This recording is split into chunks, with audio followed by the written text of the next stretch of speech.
You are moving right now at 220 kilometers per second, not relative to the car next to you or the ground beneath you. Relative to the center of a structure so large that the light from one edge hasn't had time to reach the other edge since before complex life existed on Earth. That structure contains somewhere between 200 and 400 billion stars.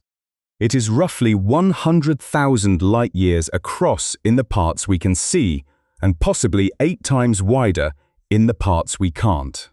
It has a supermassive black hole sitting at its center, weighing 4 million times more than the Sun. It is currently in the process of swallowing at least one smaller galaxy whole, and it is one object among 2 trillion others like it in the observable universe. That structure is the Milky Way, and you have never seen it. No human has. No camera has. No spacecraft has ever traveled far enough to look back and photograph it. Every image you've seen of our galaxy is either a painting, a simulation, or a picture of a completely different galaxy that astronomers think might look something like ours. We are stuck inside, trying to determine the size, shape, and mass of something we cannot step outside of and observe, and yet we've done it. Using methods that span 3 centuries of increasingly clever science, we've measured this thing from the inside out. But it took longer than you might expect to answer even the most basic question. How did we figure out we were inside a galaxy in the first place? For most of human history, nobody knew the Milky Way was a thing. People could see it, obviously. That pale band of light stretching across the sky on a clear night has been visible to every civilization that ever looked up. The ancient Greeks called it Galaxius, meaning milky, because it looked like someone had spilled milk across the heavens, but no one understood what it actually was. It was just a glow, a feature of the sky, like clouds or the color blue at noon.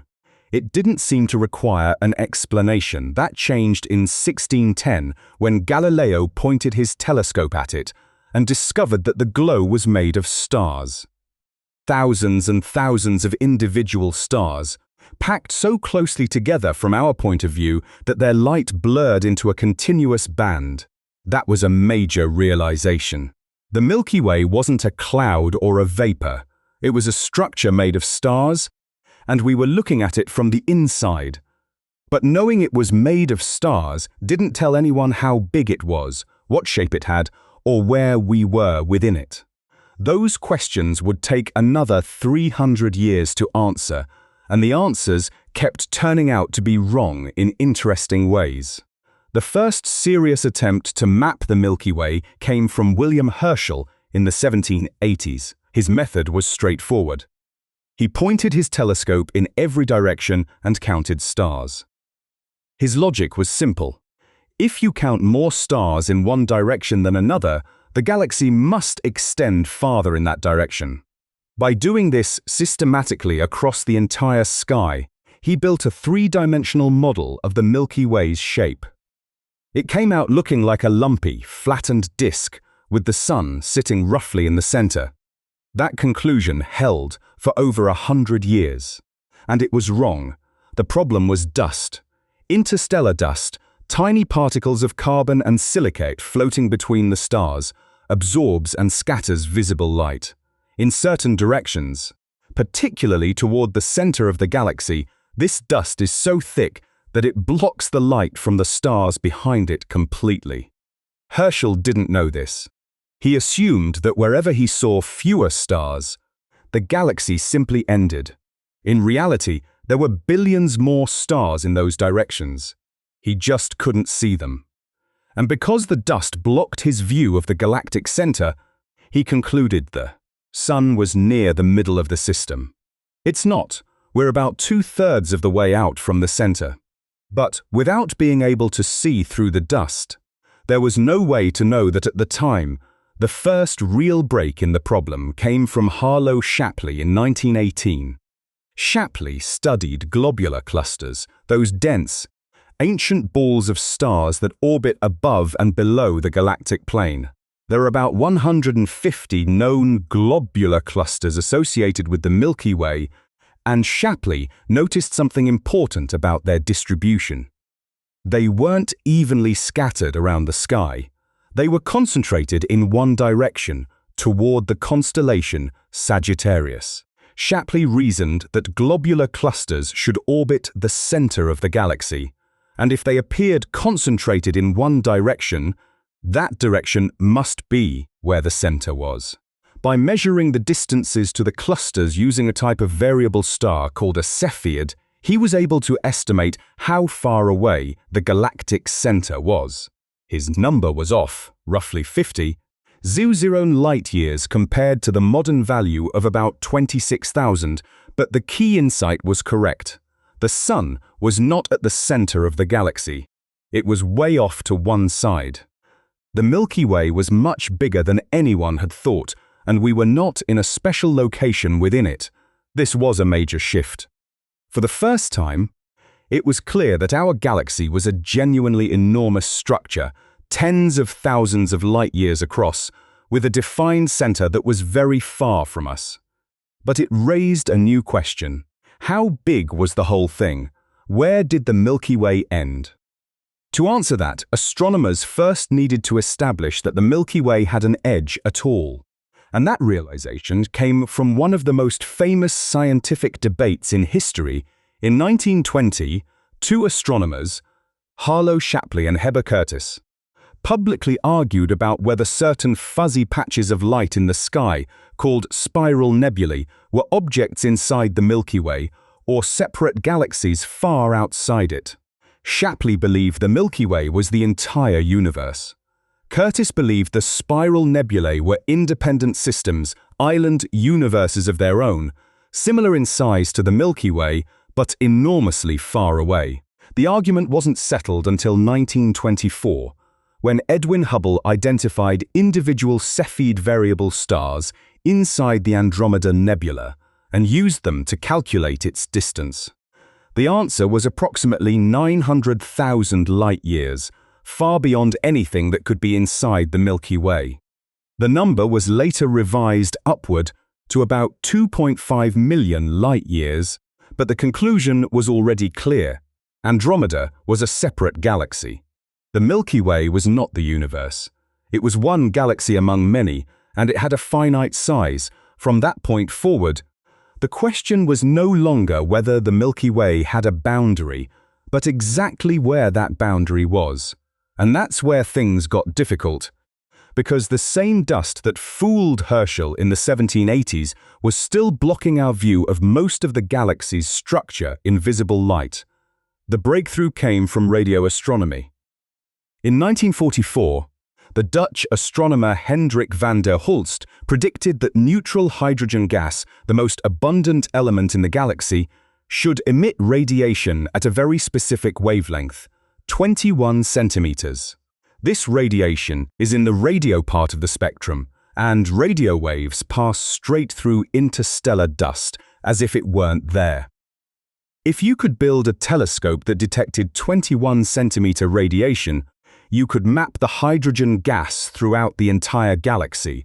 Regardless of how much dust was in the way, by the early 1950s, teams in the Netherlands and Australia had done exactly that. By measuring the 21 cm emission from hydrogen in all directions and using the Doppler shift of that emission to determine how fast the gas was moving toward or away from us, they could figure out where the gas was and how it was distributed. What emerged was the first real picture of the Milky Way's large-scale structure. It was a spiral, a flat disk of gas and stars with distinct spiral arms winding outward from a central region. Over the decades since, this picture has been refined using increasingly powerful surveys. In the 1990s, the COBE and 2MES infrared surveys mapped the distribution of stars across the galaxy by observing in infrared wavelengths, which also penetrate dust better than visible light. These surveys confirmed the disk shape and revealed the central bar, a thick, elongated structure of older stars running through the middle of the galaxy that connects to the inner ends of the spiral arms. The Milky Way isn't a simple spiral. It's a barred spiral with a bar-shaped core and 2 to 4 major spiral arms extending outward from the ends of that bar. But the most transformative single mission for understanding the Milky Way's structure has been Gaia, a European Space Agency spacecraft launched in 2013. Gaia's job is conceptually simple but technically extraordinary. It measures the precise positions, distances, and motions of stars. As of its most recent data release, Gaia has measured parallaxes for nearly 1.8 billion individual stars. Parallax is the gold standard for distance measurement in astronomy. By observing how a star's apparent position shifts slightly as the Earth moves from one side of its orbit to the other, you can triangulate the star's actual distance. With 1.8 billion of these measurements, astronomers can build a three-dimensional map of the galaxy that is far more accurate than anything previously possible. The current best estimate for the diameter of the Milky Way's stellar disk is somewhere between 100,000 and 180,000 light-years, depending on how you define the edge. The older textbook value of 100,000 light-years corresponds to where the density of stars drops off sharply. But more recent surveys, including Gaia data, have found stars clearly belonging to the Milky Way at distances exceeding 80,000 light-years from the center, which pushes the diameter closer to 160,000 or even 180,000 light-years. The galaxy keeps turning out to be bigger every time we look at it with better instruments. The disk is thin relative to its width. The thin disk, where most of the young stars and gas reside, is roughly 2,000 light-years thick. There's also a thick disk of older stars extending to about 12,000 light-years in height, and a central bulge, a roughly spherical concentration of older stars around the core, about 10,000 light-years in diameter. To make these numbers real, let's think about them differently. A light-year is the distance light travels in 1 year, moving at roughly 300,000 kilometers per second. At that speed, light crosses the distance from the Earth to the Moon in about 1.3 seconds. It reaches the Sun in 8 minutes. It passes Neptune at the outer edge of the solar system in about 4 hours. Now stretch that same speed across the galaxy. Light leaving one edge of the Milky Way would not reach the other edge for 100,000 to 180,000 years. If a civilization at one end of the galaxy sent a radio signal at the speed of light, the signal would arrive at the other end long after every human civilization that has ever existed would have risen, flourished and vanished, or think of it in more human terms. The fastest spacecraft ever launched, the Parker Solar Probe, reached a peak speed of about 635,000 kilometers per hour. At that speed, crossing the Milky Way would take roughly 170 billion years. That's more than 12 times the current age of the entire universe. The galaxy is so large that no physical object we've ever built or even conceived of could cross it within any meaningful time frame. And we are one star within this. The Sun orbits the galactic center at a distance of about 26,000 light-years, sitting in a relatively minor spiral arm called the Orion Arm, or sometimes the Orion Spur. It moves at about 220 kilometers per second around that center, which sounds fast, but at that speed, it still takes roughly 225 to 250 million years to complete a single orbit. The last time the Sun was in this same position in the galaxy, dinosaurs hadn't evolved yet. The entire age of dinosaurs, their extinction, the rise of mammals, and the entire history of humanity all happened within a single galactic year. There are somewhere between 200 and 400 billion other stars in the galaxy, making this same journey, each one with its own orbit, its own speed, its own collection of planets. Current estimates suggest there are at least as many planets in the Milky Way as there are stars, possibly more. That's hundreds of billions of worlds, orbiting hundreds of billions of stars inside one galaxy. And yet, after all of this, after mapping hundreds of billions of stars across 100,000 light-years of space, astronomers eventually realized that everything they'd measured, every star, every cloud of gas, every grain of dust, all of the visible matter in the Milky Way combined, only accounts for about 15% of the galaxy's total mass. Something else is there. Something that outweighs all the stars and gas combined by a factor of nearly 6 to 1. It doesn't emit light. It doesn't absorb light. It doesn't interact with ordinary matter in any way we can directly detect, except through gravity. But its gravitational influence is so enormous that without it, the galaxy as we know it couldn't exist. The stars would fly apart, the spiral structure would dissolve, everything we just measured would simply not hold together, and the evidence for it was hiding in plain sight for decades. Inside a measurement so simple that it should have been one of the first things anyone checked. The measurement was this: how fast are stars orbiting the center of the galaxy at different distances? The logic behind checking this is basic Newtonian gravity, the same physics that governs how planets orbit the sun. If you know how much mass is concentrated at the center of a rotating system, you can predict exactly how fast an object at any given distance should be moving in order to maintain a stable orbit. The math is clean and well understood. Objects close to the center, where gravity is strongest, need to move fast to avoid falling inward. Objects farther out, where gravity weakens with the square of the distance, can maintain their orbit at much lower speeds. This pattern is visible in our own solar system. Mercury, the closest planet to the Sun, orbits at about 47 kilometers per second. Venus moves at about 35, Earth moves at roughly 30. Mars is down to 24. Jupiter, much farther out, moves at 13. And Neptune, sitting in the outer reaches, drifts along at barely 5 kilometers per second. Each planet farther from the Sun moves measurably slower than the one before it. This declining speed pattern is what physicists call a Keplerian fall-off, named after Johannes Kepler, who first described the mathematical relationship between orbital distance and orbital speed in the early 1600s.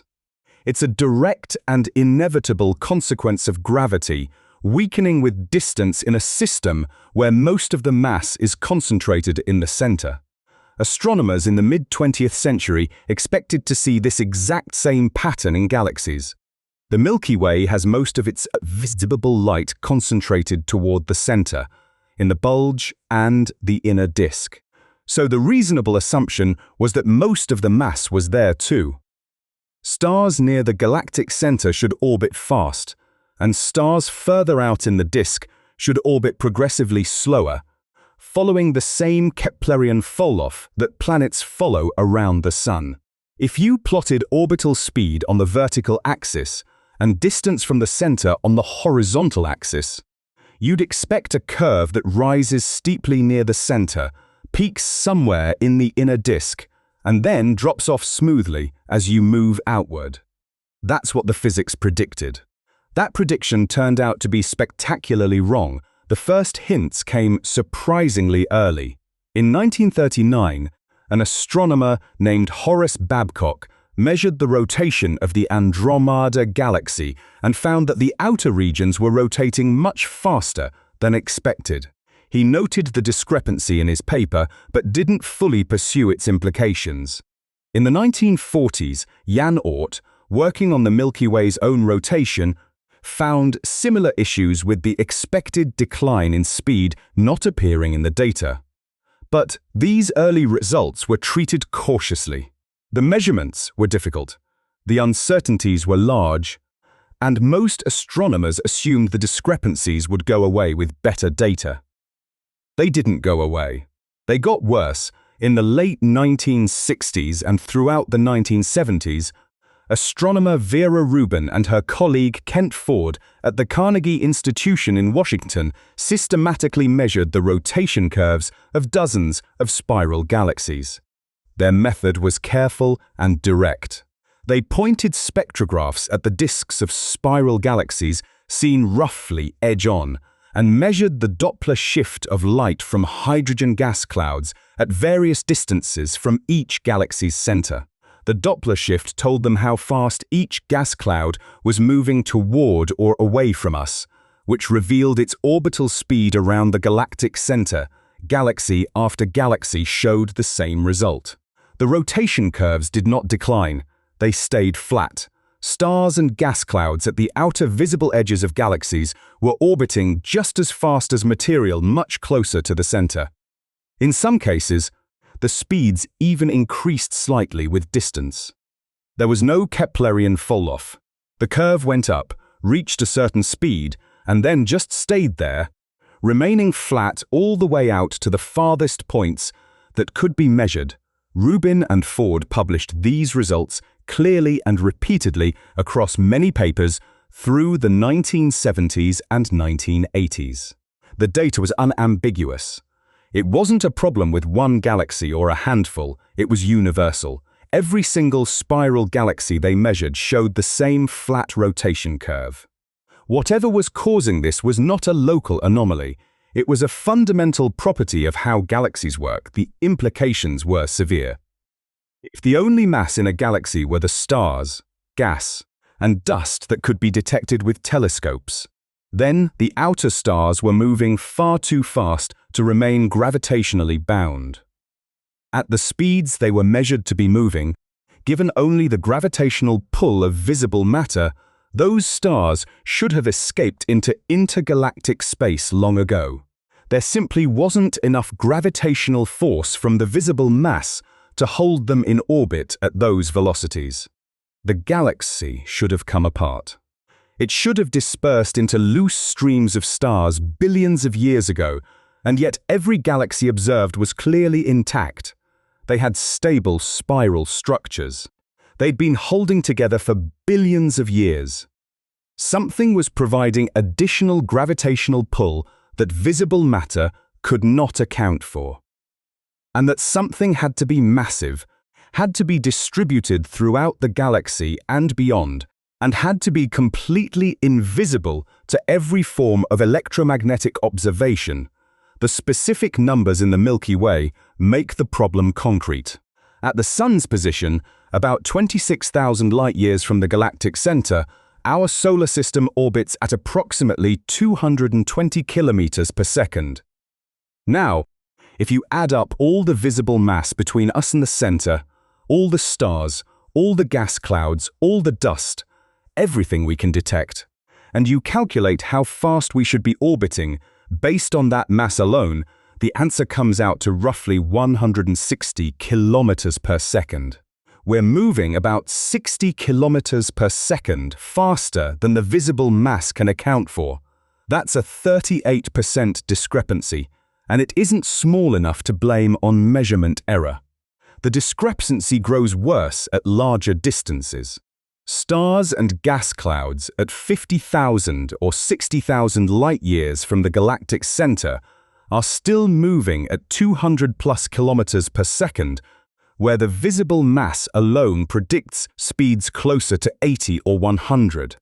At the outermost measurable points, the predicted speed from visible mass drops towards 60 or 70 kilometers per second, while the actual measured speed remains flat near 200.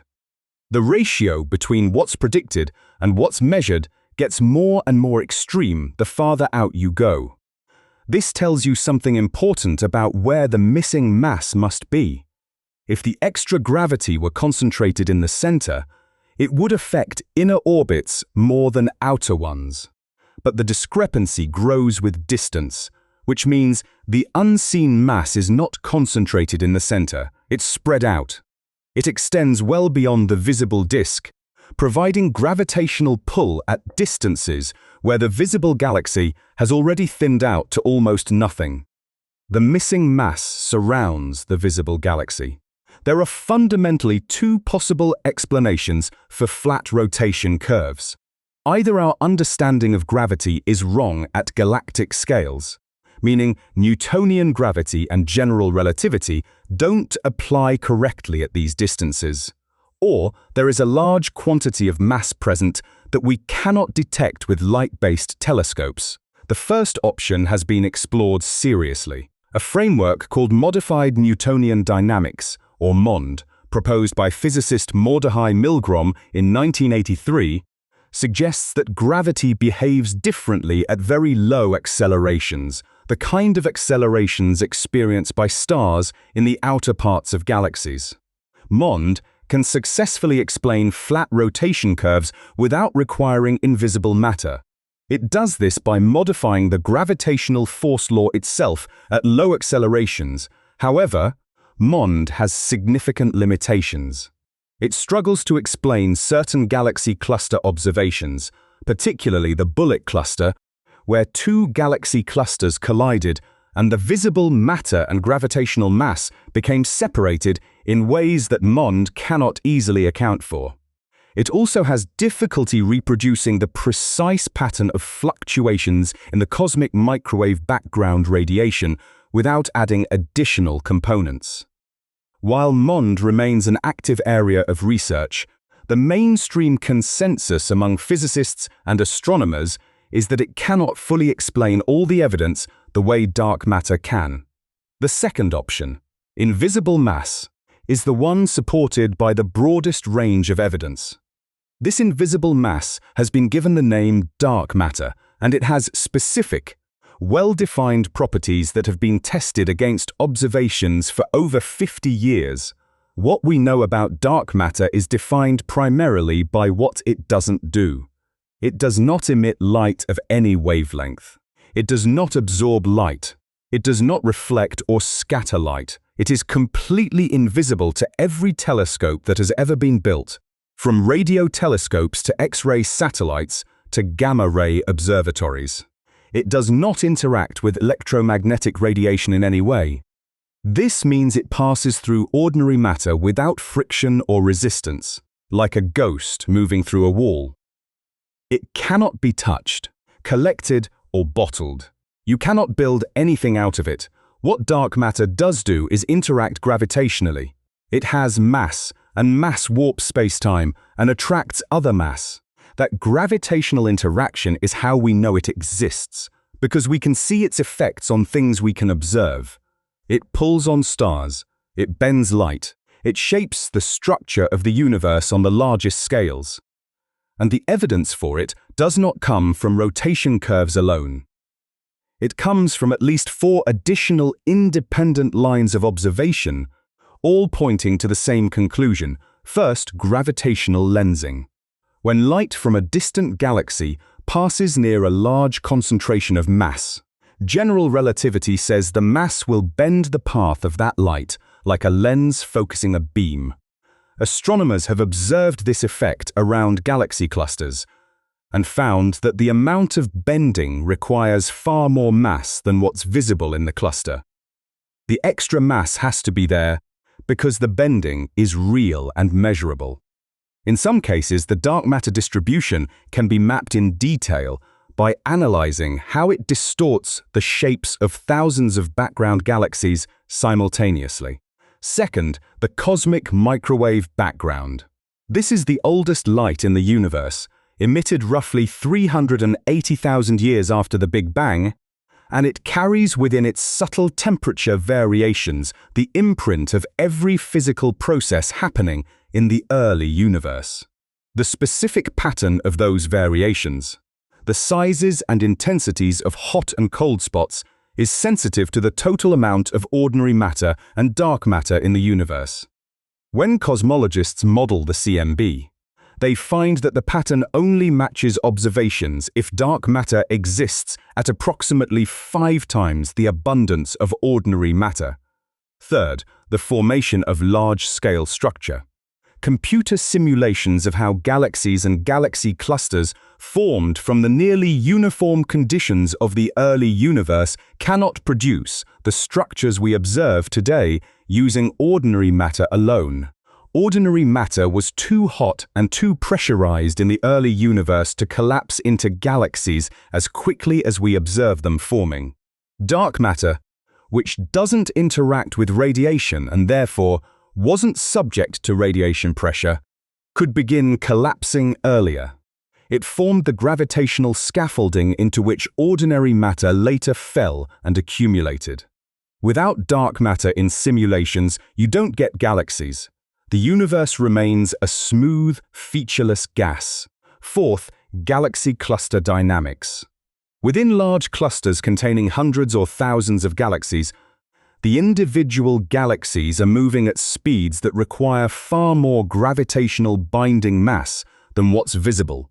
This was actually the very first evidence for dark matter, noticed by Fritz Zwicky in 1933, decades before Rubin's rotation curve work. Zwicky measured the speeds of galaxies in the Coma cluster and calculated that the cluster needed about 400 times more mass than what could be seen in order to hold itself together. He called this unseen component dunkle Materie, German for dark matter. The name stuck. All four of these independent methods, rotation curves, gravitational lensing, the CMB, large-scale structure, and cluster dynamics, converge on the same answer. Approximately 85% of all matter in the universe is dark matter. Ordinary matter, everything made of protons, neutrons, and electrons, everything on the periodic table, everything you've ever touched or seen, constitutes only about 15% of the total matter in existence. We are the minority. And in the Milky Way specifically, this dark matter is not mixed in with the stars inside the disk. It forms a vast, diffuse, roughly spherical structure that envelops the entire visible galaxy and extends far beyond it in every direction. This structure is called the dark matter halo, and its existence changes everything about how big our galaxy actually is. The dark matter halo of the Milky Way is not a thin shell or a ring. It's a roughly spherical cloud of invisible mass that completely surrounds the visible disk and extends far beyond it in every direction. The visible galaxy, with its spiral arms and hundreds of billions of stars spanning roughly 100,000 to 180,000 light-years, sits at the center of this halo like a bright coin embedded in the middle of a dark basketball. Current estimates put the diameter of the Milky Way's dark matter halo at somewhere between 600,000 and 800,000 light-years. Some models push it beyond 1,000,000.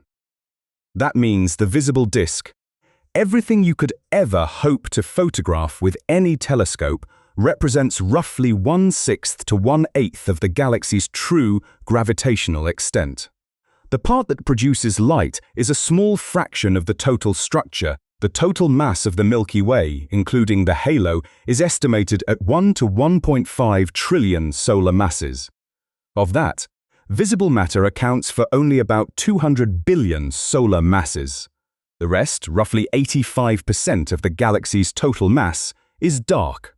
We live inside a structure that is overwhelmingly made of something we have never directly detected. We know the halo is real partly because of what's inside it. More than 60 smaller galaxies orbit the Milky Way within its halo.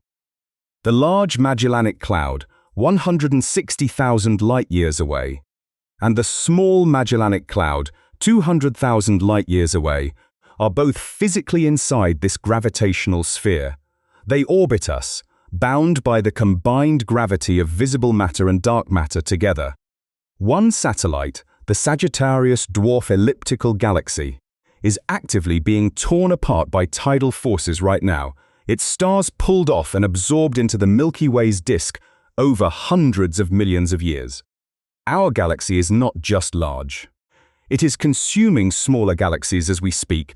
The Milky Way itself belongs to a group called the Local Group, a gravitationally bound collection of more than 80 galaxies spread across roughly 10 million light-years.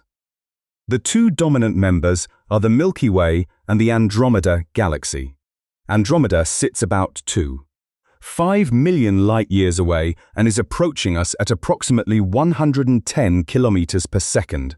In about 4.5 billion years, the two galaxies will collide and eventually merge into a single larger elliptical galaxy.